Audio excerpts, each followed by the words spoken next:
Economia, com Juliana Rosa.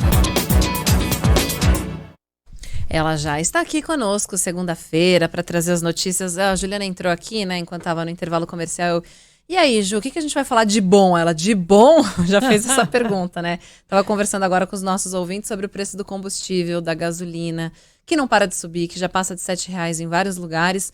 E não é só o combustível, né, Ju? Tem o gás que não para de subir, a conta de luz, a conta de água, o supermercado. Um ouvinte falou que gastava R$198 para abastecer, para encher o tanque. Agora está gastando R$340. E para alguns lugares não tem para onde correr, né? Quando a gente falava do aumento do preço do arroz, estava até conversando com os ouvintes, substituir pelo macarrão, por outro carboidrato. Não tem como, quem depende do combustível para trabalhar, enfim. E hoje tivemos, nesse início de semana, dados em relação à inflação, né? Por isso que você falou de bom. Pois é, porque exatamente essa inflação teimosa, né, aí no nosso bolso, não está cedendo, né? Primeiro, boa tarde, Boa tarde, bem-vinda. Vamos tentar, pelo menos, né, trazer aqui um pouco de carinho, realmente, para os nossos ouvintes. Boa tarde para você que acompanha a gente, porque realmente está difícil. A gente tem o Banco Central hoje divulgando aumento nas projeções de inflação pela 20ª semana seguida. É aquela coisa, parece que o céu é o limite, né?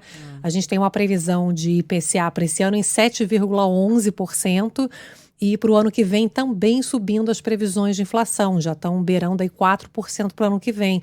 E aquela coisa, o salário não acompanha isso, né? A renda, o desemprego ainda está alto, e isso já está afetando as previsões justamente de crescimento, porque é aquilo, se você gasta cada vez mais com essas coisas básicas, né? Supermercado, conta de luz, combustível, sobra menos para você consumir outras coisas. Então, as previsões de crescimento econômico estão começando a minguar. Para esse ano, a gente tem uma previsão de 5,27% de crescimento.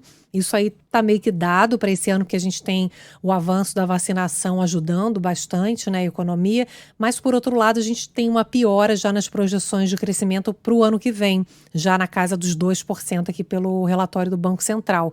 Ou seja, a gente tem um ambiente, Débora, principalmente aqui dentro do Brasil, que está dificultando muito o controle da inflação e a recuperação mais vigorosa da economia. Hoje, por exemplo, o dólar está caindo no mundo, as bolsas estão subindo, é um dia de ajustes, porque a semana passada foi um dia ruim, tanto lá fora quanto aqui dentro, com preocupações do avanço da Delta no mundo.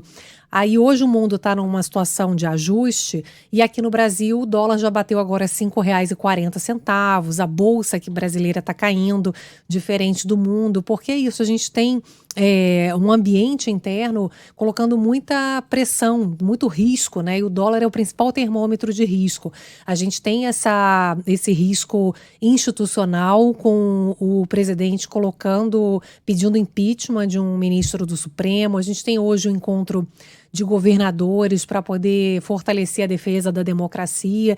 É o que a gente está falando, a gente está com tantos problemas econômicos, e as energias não estão voltadas para a geração de emprego, o crescimento econômico e redução da inflação, né? Pelo contrário, a política, todo esse ambiente político está pressionando muito a inflação e o crescimento econômico. A gente tem a discussão das contas públicas, né, que continua também alimentando o risco do Brasil, porque a percepção é a seguinte: quanto mais o presidente fica isolado, mais o presidente tende a gastar mais para poder compensar com medidas para agradar o seu eleitorado, né? Então, aumentar muito o Bolsa Família, por exemplo, que a gente sabe que é importante, mas esse dinheiro tem que vir de algum lugar, tem né? que vir de algum lugar, então, mas sem cortar, por exemplo, das verbas dos parlamentares que estão sustentando politicamente ele ali no Congresso. Sem, por exemplo, segurar um possível ajuste de servidores que é esperado para o ano que vem, porque ele precisa ter os servidores ao lado dele. Então, você vê que a gente está gerando uma bola de neve, né, num ambiente já de bastante dificuldade da economia. A gente tem uma previsão de aumento de juros, agora a Selic está em 7,5% para esse ano, ou seja, quem precisar tomar crédito tem uma pressão de aumento de juros também para parcelar, né? Então a gente vai formando um cenário que está muito complicado, né? A gente já tem um ambiente internacional que atrapalhou muito, né? O petróleo subiu muito, quando a gente fala de combustível, o petróleo subiu muito, os alimentos subiram muito, porque o mundo se recuperou numa velocidade muito rápida da pandemia. Então, esses preços se valorizaram com aumento de consumo da China, principalmente, Estados Unidos também. Só que agora a gente tem uma perda de força do ritmo de crescimento das economias desenvolvidas. Eles cresceram muito, agora eles estão começando a entrar num ciclo de normalização. O petróleo, por exemplo, caiu nos últimos dias. Mas aí, como o petróleo é cotado em dólar, a gente não tem esse alívio no nosso bolso, né? Porque cai o petróleo internacionalmente, mas aqui no Brasil, como o dólar sobe, a gente não consegue sentir esse alívio dos preços internacionais. Aí a gente tem aquela coisa da tempestade perfeita, né? A gente ainda tem o petróleo, embora esteja caindo num patamar ainda alto, a gente tem alimentos que tem um reflexo internacional de valorização, mas aqui no Brasil a gente teve a pior seca dos últimos 100 anos, então a gente tem já reflexos na agricultura, geadas recentes afetaram muitas plantações. A gente tem a questão da energia elétrica aqui no Brasil, que por causa da seca, a gente está consumindo uma energia muito cara, né, que é gerada pelas termoelétricas. E aí adivinha qual é o combustível que gera energia? Petróleo, porque é gás e óleo diesel. Então, se sobe também o dólar, encarece a nossa conta de luz. Então, é tudo muito amarrado, né? Os componentes industriais, a construção civil, estava vendo agora os números, quem precisa fazer reforma na casa, tá vendo que os preços não param de subir, porque muita coisa é importada, né? Muita coisa é em dólar, minério, aço, PVC, né? E a gente tem também o pessoal da construção agora, da Câmara Brasileira da Indústria da Construção, dizendo que eles estão começando a ficar preocupados porque as obras estão caras, então eles podem ter que começar a desacelerar a construção de imóveis no momento que a gente precisa que a economia, né, construa mais, gere mais empregos. A construção é importante para gerar muito emprego, né, em quantidade no país.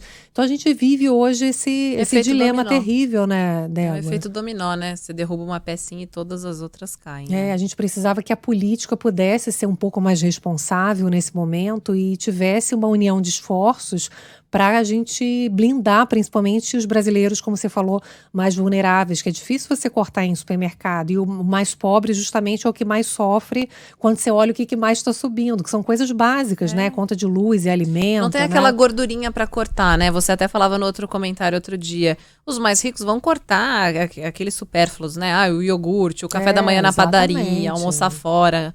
Quem tá lá embaixo não tem mais o que cortar, né? É o gás para comer, para cozinhar. O Jornal da Band mostrou recentemente reportagem de pessoas que estão recorrendo ao fogão a lenha, que não é nem lenha, né? É inacreditável. Queima uma madeira, o que tiver lá para cozinhar. É muito triste, não tem mais onde enxugar, né? Pois é, a gente tem que realmente fazer um apelo, porque os políticos estão pensando só neles próprios, nas eleições, em obras que não são as emergenciais nesse momento, né? A gente precisava focar todo o recurso público para poder aumentar a proteção social. Mas eu ouvi de um analista uma frase do Barão de Tararé, que resume bem o momento que a gente vive hoje. De onde menos se espera é que não sai nada mesmo. É isso, né? A gente vai esperar que eles pensem mais na população do que nos interesses próprios. Difícil, né? Que segunda, hein? Que segunda-feira começamos já com boas notícias. Pois é, mas vamos pressionar, né? Nosso papel é esse. Vamos ver se alguém tem um pingo ali de, né, consideração e um pouco de vergonha na cara, né? Faz bem nesse momento. E a gente fica de olho. Juliana Rosa volta a conversar conosco amanhã neste mesmo horário e também mais tarde no Jornal da Band, certo? Certo. Tem o Jornal da Band hoje? Então tá bom. Um beijo. Beijo, Ju. Obrigada.